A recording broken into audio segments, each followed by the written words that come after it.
大家好，把土豆放锅里炸一下，出锅就是一道好看又好吃的美食。一位饭店老板就是靠这一道菜在西安买了3套房。今天把详细做法分享给大家。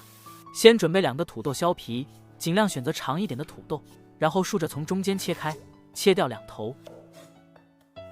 土豆底下垫2根筷子，像这样把土豆切成片，大约是硬币厚度就可以了，底下不要切断。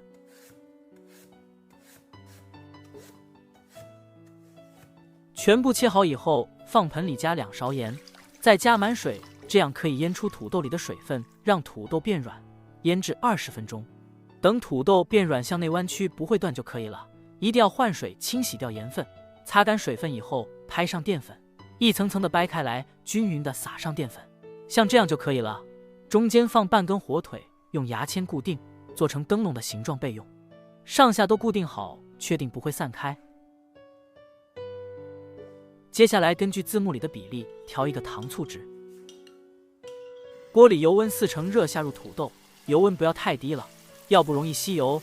开中火慢慢的炸，炸干土豆里面的水分，上面炸不到的用勺子浇上热油，大约炸4分钟左右，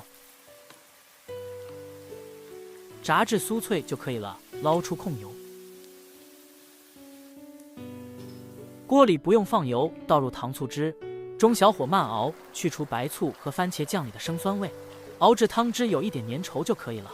最后放一点明油搅拌均匀，把糖醋汁浇到土豆上面。这样做的灯笼土豆口感酥脆，酸甜适口，寓意也是特别好，寓意团团圆圆，红红火火。